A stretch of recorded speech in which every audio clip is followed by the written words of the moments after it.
교회란 무엇인가라고 할 때 첫 번째, 오늘 첫 주에 여러분들에게 전할 말씀은 교회는 성령 공동체입니다. 사도행전 2장은 교회가 어떻게 탄생했는지를 쓰고 있습니다. 교회와 성령이 어떤 관계에 있는지를 쓰고 있습니다. 예수 그리스도의 부활을 경험한 120여 명의 예수님의 제자들이 여러분과 제가 아는 것처럼 마가의 다락방에서 예수님께서 승천하시기 전에 성령을 기다리라고 하신 말씀을 기억하고 그들이 열심으로 한 마음으로 기도하며 성령 받기를 기다립니다. 그리고 그런 기도하던 중에 성령 강림의 역사를 경험하죠. 오순절날에. 그리고 교회가 탄생합니다. 사도행전 2장 1절과 4절은 이렇게 쓰고 있습니다. 오순절날이 이미 이름에 그들이 다 같이 한 곳에 모였더니 호련히 하늘로부터 급하고 강한 바람 같은 소리가 있어 그들이 앉은 온 집에 가득하며 마치 불의 혀처럼 갈라지는 것들이 그들에게 보여 각 사람 위에 하나씩 임하여 있더니 그들이 다 성령의 충만함을 받고 성령이 말하게 하심을 따라 다른 언어들로 말하기를 시작하니라. 어떤 한 사람이 아니라 기도하고 있었던, 성령 받기를 간구하며 기도하고 있었던 모든 사람들에게 성령이 공동체적으로 임했다라고 하는 사실을 쓰고 있습니다. 그리고 각각 자기 난 곳의 방언으로 이야기를 하는데 듣는 사람들이 다 자기 언어로 다 듣고 이해했다. 성령의 충만한 역사를 경험하며 그들이 보는 사람들이 저 미친 거 아니야? 술 취한 거 아니야? 라고 생각할 정도로 그들이 성령에 사로잡혀서 그들이 뜨겁게 기도하고 하나님을 찬양하고 예배하는 그러한 일들이 일어났다라고 하는 것이죠. 그렇게 교회는 탄생했습니다. 교회는 사람에 의해서 세워진 건물이나 모임이 아닙니다. 성령님에 의해서 탄생한 성령 공동체입니다. 그래서 초대교회뿐만 아니라 지구상에 존재하는 우리 교회를 포함한 모든 교회는 예수 그리스도의 핏값으로 세워진 성령 공동체입니다. 이 얘기는 무엇인가 하니 교회의 주인은 결코 한 사람이나 한 기관이나 집단이 될 수 없다라고 하는 것입니다. 그래서 우리 교회도 18년 전에 교회를 세울 때에 교회의 회칙 안에, 정관 안에 그러한 의미를 다 담아 지금까지 18년 건강한 교회, 어떤 한 사람이 교회의 주인 되는 것이 아니라 성령님이, 하나님이 교회의 주인 돼서 성령님에 의해서 이끌림을 받는, 다스림을 받는 교회로 지어져 가고 있습니다. 오늘 본문 말씀은 이때 성령 충만함을 받은 베드로가 성령 강림의 사건, 성령 충만함의 그 사건을 처음 경험해 보는 거예요. 오순절을 지키기 위해서 저 해외에 있는 디아스포라 유대인까지 몇백만 명의 유대인들이 예루살렘에 모여 있을 때 그들이 본 현상은 여태까지 듣도 보도 못한 일들이 벌어진 겁니다. 사람들이 이게 무슨 일이지? 쇼크를 받은 상태죠. 그때 오늘 본문 말씀은 베드로가 그들에게 설교를 하고 있는 거예요. 여러분들이 겪고 있는 것은 바로 이러한 의미입니다. 이런 뜻입니다라고 설교하고 있는 것이죠. 우리 같이 그 베드로의 설교 중에 중심이 되는 사도행전 2장 15절부터 18절의 말씀을 읽어보겠습니다. 시작. 때가 제 삼시니 너희 생각과 같이 이 사람들이 취한 것이 아니라 이는 곧 선지자 요엘을 통하여 말씀하신 것이니 일러스되 하나님이 말씀하시기를 말세에 내가 내 영을 모든 육체에 부어주리니 너희의 자녀들은 예언할 것이요 너희의 젊은이들은 환상을 보고 너희의 늙은이들은 꿈을 꾸리라. 그때 내가 내 영을 내 남종과 여종들에게 부어주리니 그들이 예언할 것이요. 베드로 설교의 핵심은 이것입니다. 여러분들이 지금 처음 보고 있는 그러한 이런 성령 강림, 성령 충만의 역사, 그래서 지금 교회가 탄생하고 있는 이 순간은 그냥 우연히 생겨난 것이 아닙니다.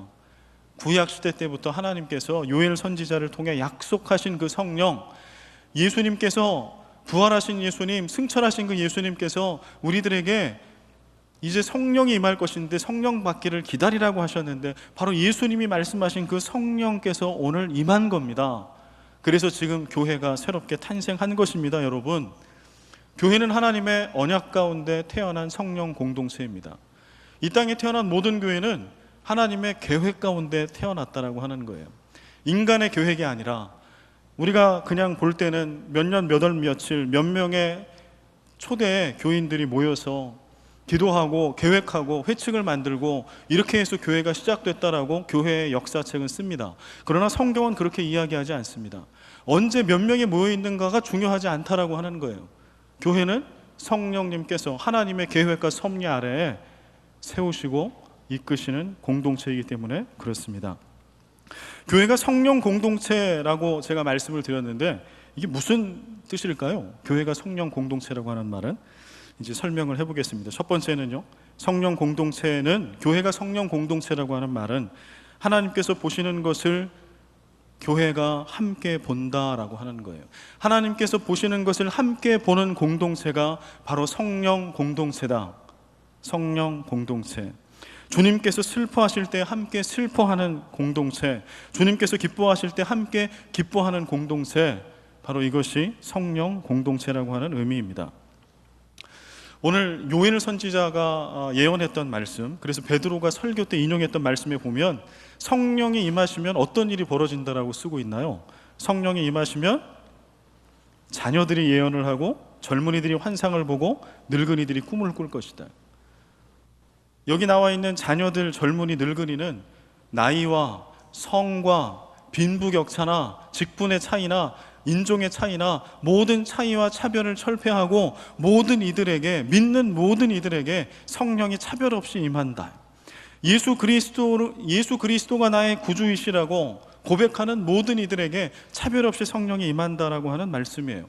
그럴 때 어떤 일이 생겨요? 하나님이 보는 것을 봐요. 그게 환상입니다. 그게 비전입니다. 본 것을 얘기하는 것이 예언입니다. 그래서 환상과 비전과 예언은 하나님이 보시는 것을 보는 거예요. 하나님이 느끼시는 거, 꿈꾸시는 거, 하나님이 생각하시고 뜻하시는 거를 동일하게 꿈꾸고 생각하고 느끼는 거예요. 그게 성령 공동체들이 하는 일입니다. 그런데 구약의 말씀을 보면은요, 환상과 예언은 누가 했는고 하니 예언자와 선지자들만 했어요.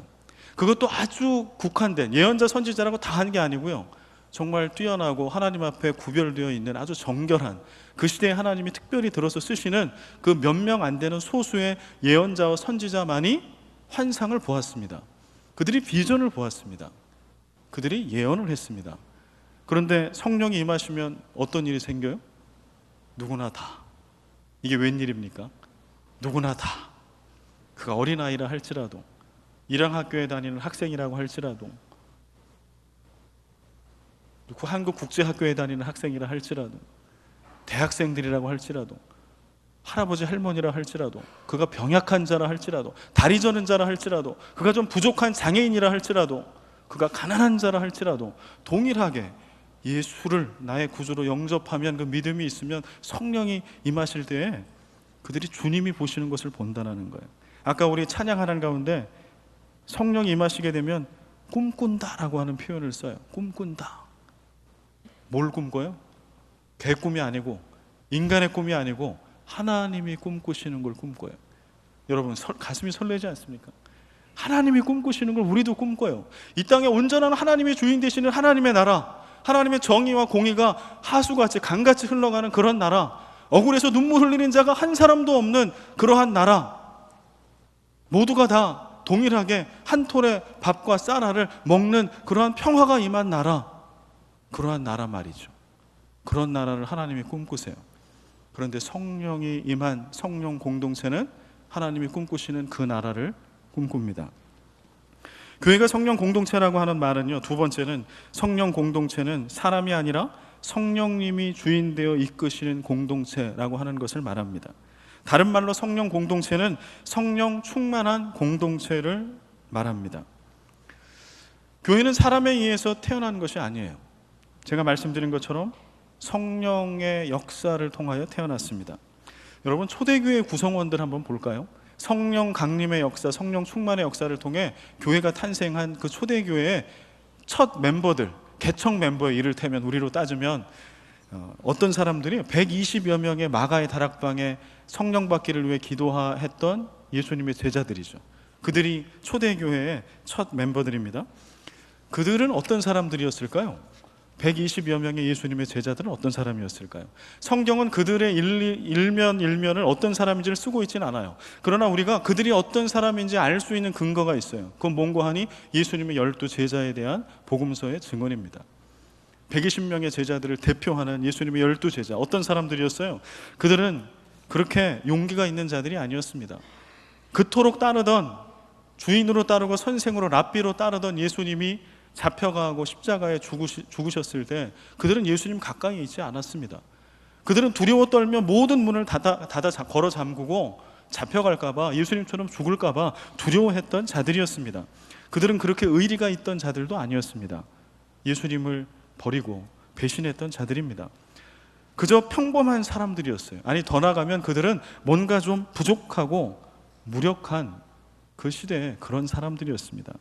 그런데 하나님께서는 성령 받기를 기도하는 그 무력하고 부족해 보이는 그들을 그 시대에 택하셨어요. 그리고 그들을 통해서 인류 역사상 가장 능력 있는 교회를 삼으셨습니다. 교회 역사상 유례가 없는 가장 막강한 성령의 능력, 권능을 행사했던 그런 강력한 공동체로 그들을 세우셨어요. 어떻게 그게 가능했을까요? 성령 충만함의 역사로. 그들이 성령 공동체였기 때문에.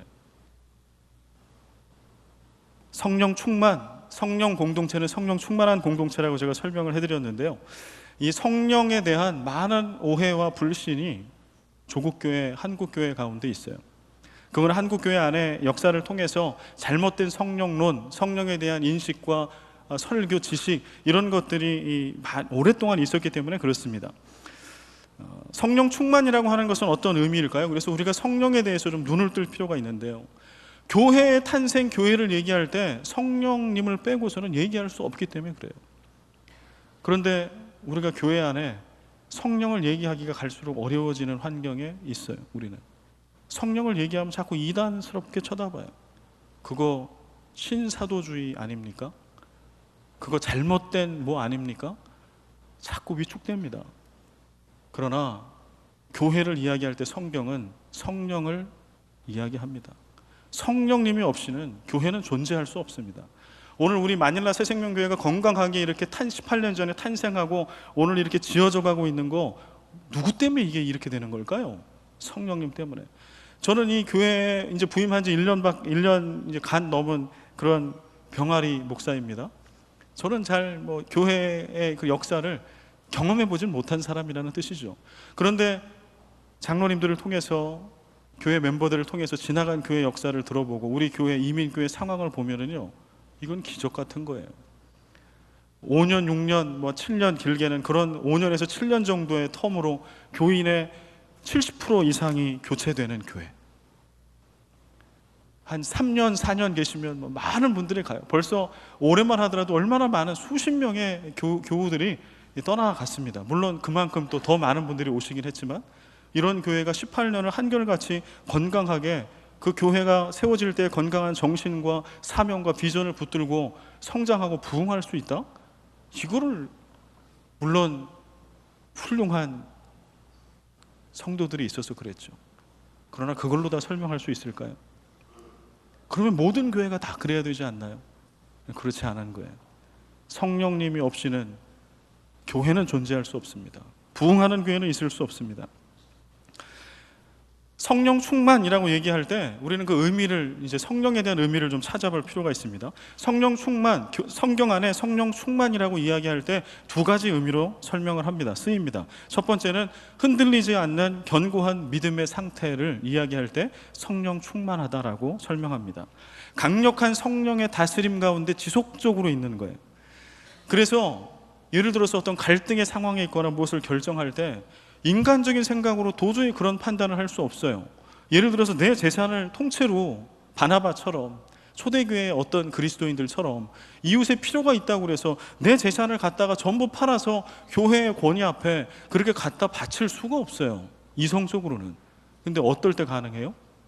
성령 충만할 때, 견고하게 흔들리지 않는 복음과 말씀에 기초한 그런 성령의 다스림 가운데 다스림 가운데 계속 놓여져 있을 때 가능한 겁니다. 여기도 우리 CCC 선교팀이 함께 예배의 자리에 나왔는데요. 선교, 이거는 약간 정신이 나간 사람들만 할 수 있는 일이에요. 자기 돈 들여야죠. 시간을 들여야죠. 어느 누구도 인정해 주지 않아요. 심지어는 선교사들이 순교하잖아요. 순교는 하지 않더라도요, 많은 곳에 가면 반가워하지 않습니다. 나는 시간 내, 물질 내, 마음을 내, 또 선교 오기 위해서 얼마나 많은 훈련을 합니까? 직업을 포기해, 가정을 포기해, 그리고 선교의 자리, 선교사의 자리, 선교의 여정에 나가. 그러나 그래서 공항에 딱 나가면 막 환영하던가요? 우리 선교사님들 여기 여러분이 계신데, 우리 단기팀 공항에 오니까 막 환영해 주던가요? 왔더니 여러분들을 만나는 모든 현지에 계신 우리 형제 자매들이 너무 잘 오셨다고, 나는 당신을 기다렸다고 막 이러시던가요? 그렇지 않아요. 그래서 선교는 참 어리석은 일이에요. 그러나 그걸 합니다. 그걸 우리가 해냅니다. 어떻게 가능할까요? 성령 충만할 때 가능해요. 주님이 생각하고 뜻하는 거를 나도 생각하고 뜻하고 꿈꾸니까 선교가 가능해. 예배를 어떤 학자는 거룩한 낭비라고 이야기합니다. 오늘 여러분 예배에 오셨죠? 여러분도 약간 정신이 이렇게 저처럼 약간 이런 거 아닙니까? 아니 왜 주일날, 이 휴일날, 이 할라데이에 여러분 여기로 오셨어요? 그것도 헌금 봉투 다 예물 준비해서 11조 감사헌금, 주일헌금, 그리고 여기 앉아서 지금 제 설교 말씀을 듣고 예배를 드리고 있어요. 자기 시간 내서, 돈 내서, 마음을 내서. 여러분 예배당 밖을 나가보세요. 안 믿는 분들이 보면 우리 보고 미쳤다고 합니다. 이해가 되지 않는다라고 얘기해요. 그러나 우리에게는 이게 상식이에요. 우리에겐 이게 기쁨이에요. 우리에겐 이게 은혜예요. 어떻게 이게 가능할까요? 성령님으로 가능합니다.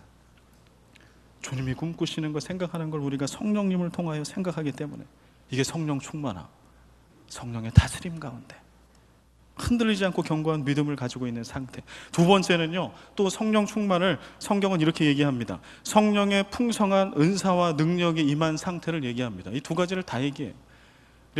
지금 마가의 다락방 오순절에 성령 강림의 사건이 일어났을 때는 다 일어난 거예요. 성령의 강력한 은사와 능력이 같이 일어난 거예요. 그래서 우리가 성령 받기를 오늘날도 기도해야 돼요. 그럴 때 우리는 왜 우리는 성령 받았는데? 그렇죠. 예수 그리스도를 믿는 자는 다 성령이 그 안에 계시다. 성령이 아니고서는 예수를 주라고 고백할 자가 없다라고 성경은 얘기합니다. 성령은 우리 안에 계십니다. 그리스도인들에게. 그러나 성령 충만함은 그냥 주어지는 것이 아니에요. 오늘 우리는 성령 충만함을 간구해야 합니다. 모든 교회와 그리스도인들은 성령의 풍성한 은사와 능력을 받기를 사모해야 합니다. 지속적으로 강력한 성령의 다스림 속에 내 이성과 논리적인 판단이 아니라 아버지 하나님이 꿈꾸시고 계획하시는 바대로 생각하고 판단하고 일하기를 우리는 기도해야 하고 애써야 할 것입니다. 그러면 그렇게 성령 공동체로 세워진 그 교회에, 초대 교회에 어떠한 모습들이 있었는지 한번 살펴보겠습니다. 사도행전 13장 2절과 4절의 말씀입니다. 우리 같이 한번 읽어보겠습니다. 시작. 성령이 이르시되 내가 불러 시키는 일을 위하여 바나바와 사울을 따로 세우라 하시니 이에 금식하며 기도하고 두 사람에게 안수하여 보내니라. 두 사람이 성령의 보내심을 받아 실루기아에 내려가 거기에 배 타고 구브로에 가서. 아멘. 이 말씀은 안디옥 교회에서 이방인을 위해서 선교할 선교사 2명을 지금 선출하고 파송하는 말씀을 쓰고 있습니다. 그런데 여기 어떻게 쓰고 있나요?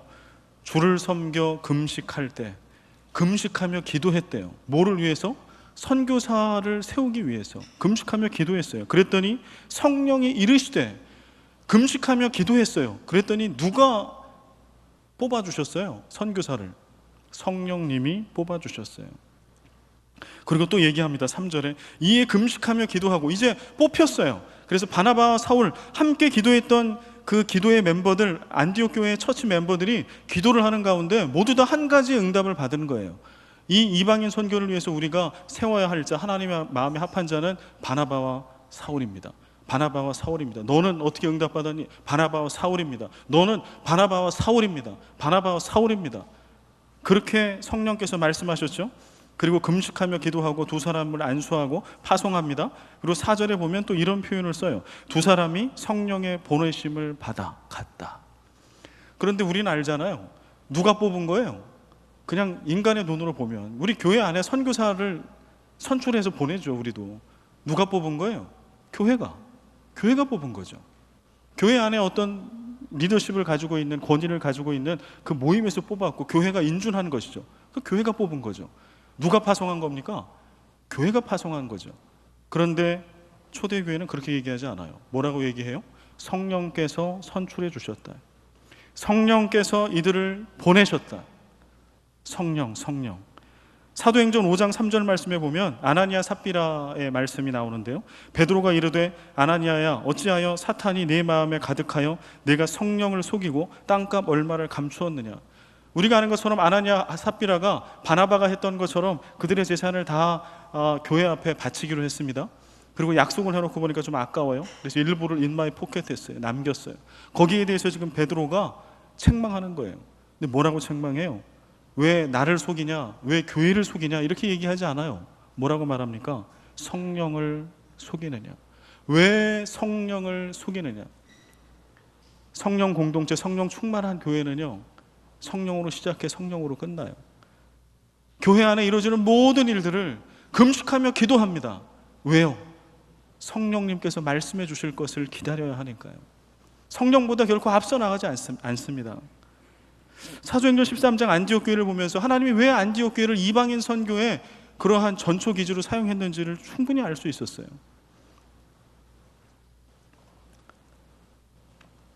여러분 혹시 교회 안에서 어떤 큰 일을 결정할 때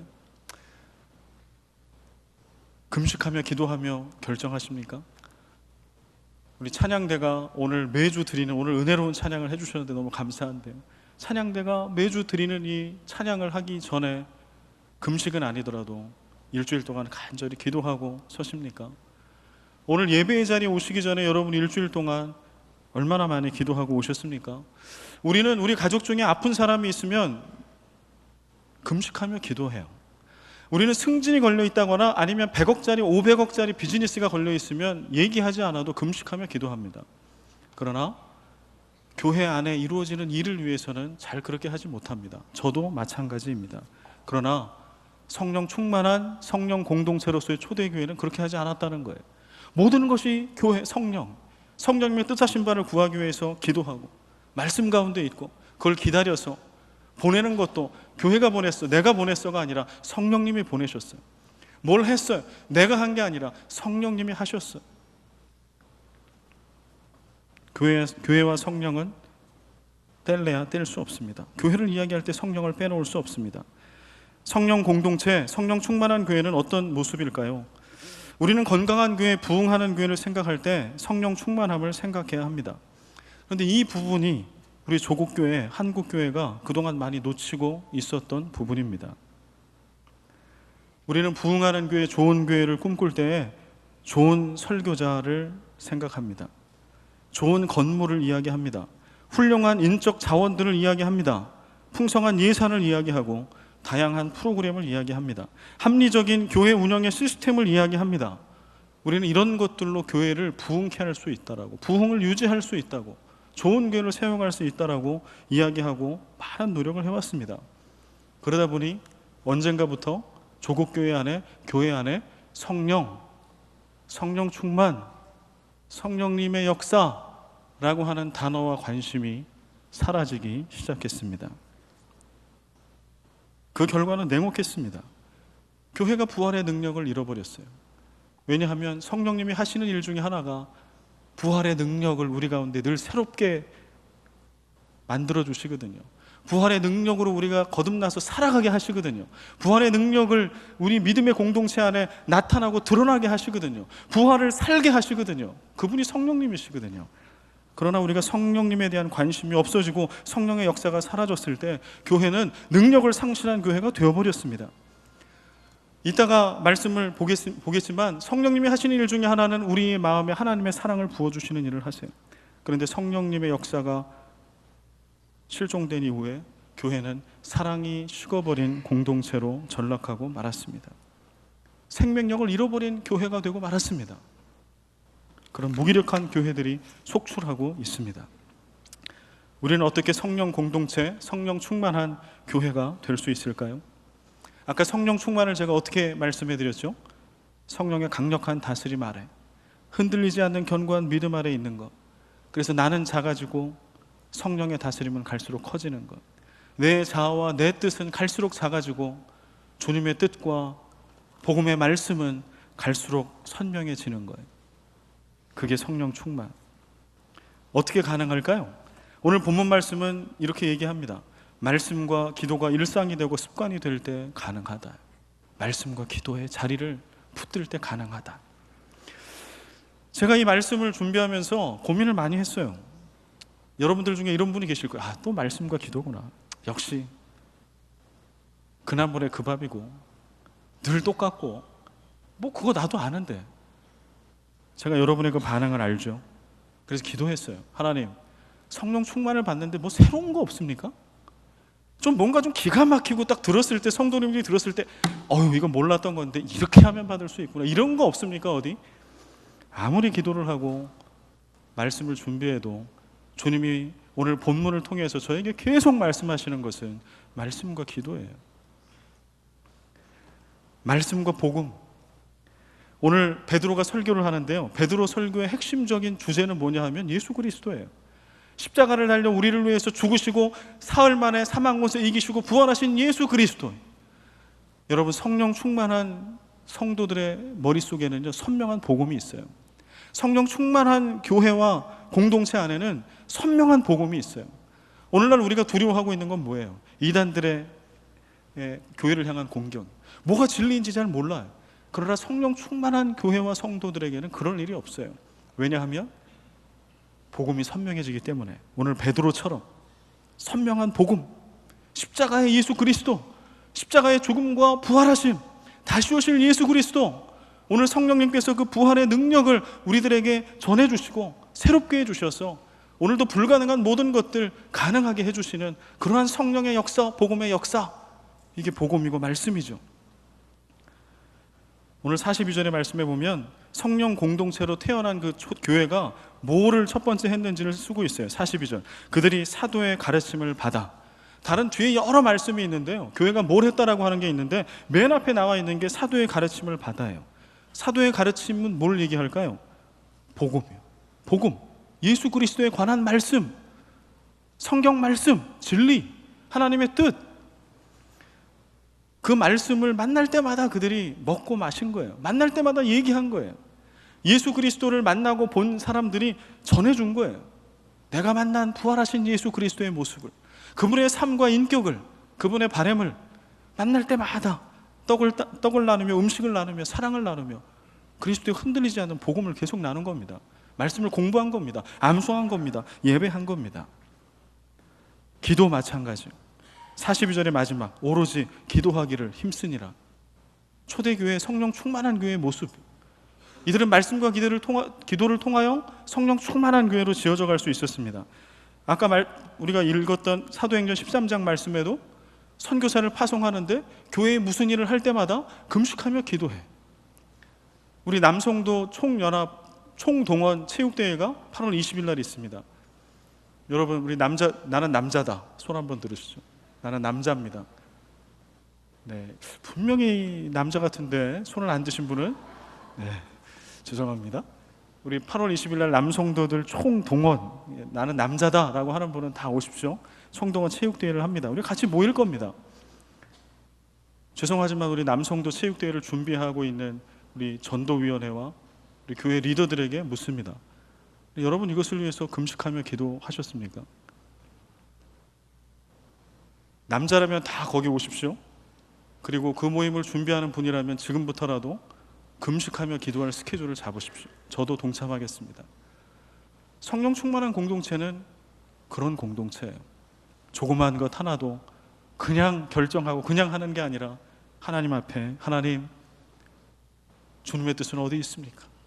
어떻게 준비해야 합니까? 누구를 세워야 합니까? 하나님 보내주십시오.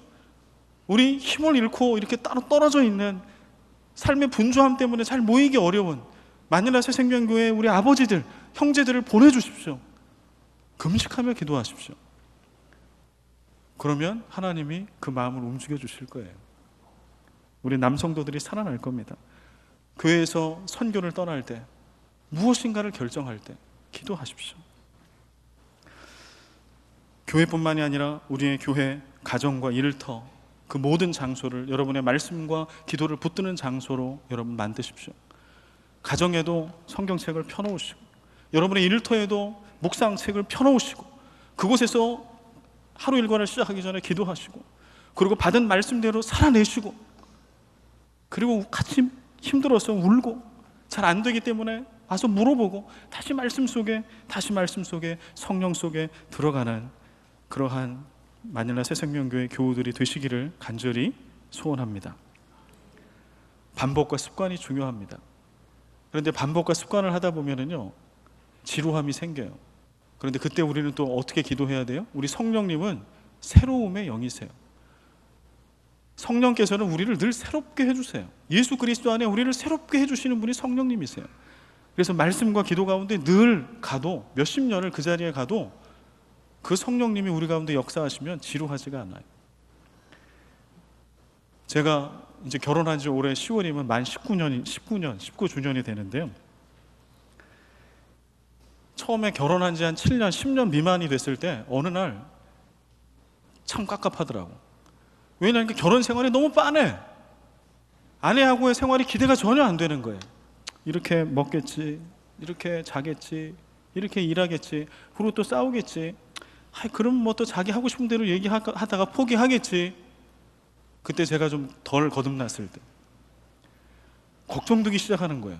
야, 아직 10년도 안 됐는데 이거 20년, 30년, 마르고 닳도록 40년, 50년 어떻게 살지? 근데 교회 와 보니까 교회 백발이 허연 장로님, 권사님들, 안수립사님들 보니까 너무 행복해 보여요. 닭살 돋게. 신기한 거예요. 이상하다. 어떻게 30년을, 40년을, 50년을 그렇게 살 수 있을까? 근데 제가 은혜를 받고요, 깨닫고 바뀌고 나니까요, 제가 이제 알게 됐어요. 아, 그게 아니구나. 그 사랑이 아니구나. 연애할 때의 사랑이 결혼 7년 차의 사랑이 아니구나. 결혼 20년 차의 사랑과 30년 차의 사랑은 다른 거구나. 사랑이 계속 무르익어 가더라고요.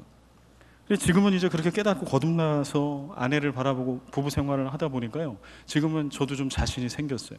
자신 있으면 안 되는데, 교만하면 안 되니까. 그러나 저도 믿음의 선배님들처럼 이렇게 살면 30년, 40년, 50년도 사랑하며 살 수 있겠다. 사랑이 깊어지더라고. 아내가 불쌍히 여겨지고 긍휼히 여겨지니까 사랑이 깊어져요. 과거에 연애 때 설레이는 마음은 지금 그 정도의 설레임은 아닐지라도 또 다른 설레임이 생기더라고. 말씀과 기도도 마찬가지. 지루한 분은 아직 결혼 한 7년밖에 안 된 거예요. 계속 그 자리를 사모하며 나아가십시오. 그러면 그 말씀의 깊이와 기도의 넓이와 그 신비로움을 깨닫게 돼요. 어제의 그 말씀이 오늘 그 말씀이 아닌 거예요. 어제 드렸던 그 기도가 오늘 그 기도가 아닌 거예요. 그래서 말씀과 기도의 자리에 계속 나아갈 수 있어요. 그래서 우리는 성령 충만함을 지속할 수 있습니다. 성령 공동체가 될 수 있습니다. 우리 교회 안에 많은 1만 시간 기도 대행진을 비롯해서 교회 안에 여러분 주보를 보시면은요, 주보 이렇게 접혀져 있는 거에 맨 뒤를 보시면 거기에 교회 안에 예배 시간, 성경 공부, 양육 모임 이런 안내가 다 되어 있습니다. 말씀과 기도의 자리입니다. 여러분 그 자리를 사모하십시오. 저희 집 이제 사택에 있는 곳이 쌀세도 파악 근처입니다. 쌀세도 파악에는 토요일마다 세러데이 마켓이라고 하는 주말 시장이 열립니다. 그런데 그 세러데이 마켓을 이제 저도 종종 가는데요. 이제 가면은 거기에 핫한 코너가 하나 있어요. 그거는 바베큐 코너입니다. 생선과 고기를 이렇게 꼬치에 굽거나 통째로 막 구워요. 아마 의도적으로 그러는 것 같은데 연기가 자욱하게 납니다. 근데 거기를 이제 좀 지나가잖아요. 그러면 냄새가 배요. 하루 종일. 나는 바베큐를 먹은 적이 없어. 근데 냄새가 배. 좀 불쾌한 냄새가 하루 종일 있어요. 그런데 성경은 그 냄새에 대해서 또 하나 얘기해요. 예수 그리스도를 구세주로 믿는 너희들은 예수 그리스도의 향기를 뿜어내는 자들이 되라. 우리가 어디에 거하느냐가 어떤 향기와 냄새를 풍기느냐를 결정합니다. 기도의 자리, 말씀의 자리에 있는 자들은 그리스도의 향기를 뿜어내요. 성령의 향기를 뿜어내요. 그러나 말씀과 기도의 자리를 내팽개치고 그냥 세속의 자리, 세상의 한 복판에 말씀 없이 기도 없이 그냥 그렇게 오랜 시간 우리를 방치해 두면, 그렇게 한 주일 빠지고 기도하는 자리를 빠지고 그게 반복되고 쌓여지면 우리는 안 좋은 냄새를 풍기게 되어 있습니다. 말씀과 기도의 자리를 여러분 사모하십시오. 우리 마지막 말씀입니다. 모이기를 힘쓰고 공동체의 나눔과 정겨운 사귐이 있는 교회, 이게 성령 충만한 초대교회 그 공동체의 모습이라고 성경은 쓰고 있어요. 사도행전 2장 44절과 47절의 말씀에 보면 성령 충만한 초대교회 공동체의 모습을 씁니다.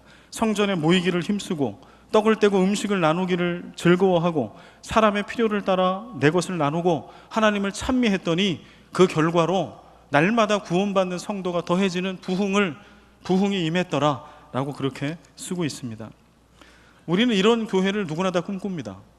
다 모이기를 힘쓰고 어디를 가더라도 많은 교우들이 모여서 예배하고 기도하고 봉사하고 음식을 나누기를 기뻐하고 각각의 필요에 따라서 아낌없이 서로의 교우들의 필요를 채워주고 하나님을 찬미하고 이것 때문에 교회가 날로 부흥하는 교회, 다 꿈꾸죠. 그러나 이게 잘 되지 않습니다. 왜냐하면 우리 가운데 사랑이 식어서 그렇습니다. 사랑이 식으니 누군가와 관계를 맺기 어려워요. 일하기 싫어요. 나누기 싫어요. 그래서 그냥 주일날 깔끔하게 예배만 드리는 썬데이 크리스찬으로 남게 됩니다. 사랑이 식은 거예요. 그러나 더 깊이 안으로 들어가면 그것은 사랑이 식은 것이 아닙니다. 성령이 식은 것입니다. 고린도후서 13장 13절 말씀에 보면 주 예수 그리스도의 은혜와 하나님의 사랑과 성령의 교통하심이 너희 무리와 함께 있을지어다 라고 쓰여져 있어요. 이거는 축도의 본문이 되는 말씀입니다. 여기 보면 성령이 하시는 일 중에 성령의 교통하심이라고 하는 단어가 있어요. 교통은 헬라어로 코이노니아입니다. 교제, 사귐. 성령님이 하시는 일이 우리와 하나님이 서로 교제하고 사귀게 하시는 일을 해요. 우리끼리 서로가 서로를 도대체 사랑할 수 없고 관계를 맺을 수 없는 우리들을 서로 용서하게 하고 서로 사귀게 하고 서로 나누게 해요. 누가요? 성령님이. 로마서 5장 5절 말씀, 소망이 우리를 부끄럽게 하지 아니함은 우리에게 주신 성령으로 말미암아 하나님의 사랑이 우리 마음에 부은 바 됨이니. 아까 말씀드린 거예요. 성령님이 하신 일 중에 하나가 뭐라고요? 우리 마음에 뭘 부어줘요? 하나님의 사랑을 부어줘요. 우리 가운데 사랑이 식었다라고 하는 것은 성령이 식은 거예요. 성령의 사역이 멈추는 거예요. 성령 충만함을 사모하지 않고 성령님의 역사를 간구하지 않고 그냥 그렇게 눈에 보이는 것들을 찾아갈 때에, 교회가 성령님을 놓쳐버릴 때에 우리는 사랑이 식어요. 우리 가운데 성령님의 역사는 우리 믿음의 역사입니다. 순도 100%의 신실한 믿음을 가지고 오늘도 말씀과 기도의 자리를 우리의 습관이 되게 찾아가고, 그래서 아름다운 그리스도의 향기를 뿜어내고 오늘도 입술을 열어 기도할 때마다 주님, 나에게 성령 충만함을 주시옵소서, 성령의 능력과 은사를 내게 더하여 주셔서 그것으로 일하게 하시옵소서, 하나님, 내가 결정할 모든 일들에 먼저 성령님을 통하여 말씀하여 주시옵소서, 내가 앞서가지 않겠습니다. 이렇게 입술을 열 때마다 성령 충만을 사모하며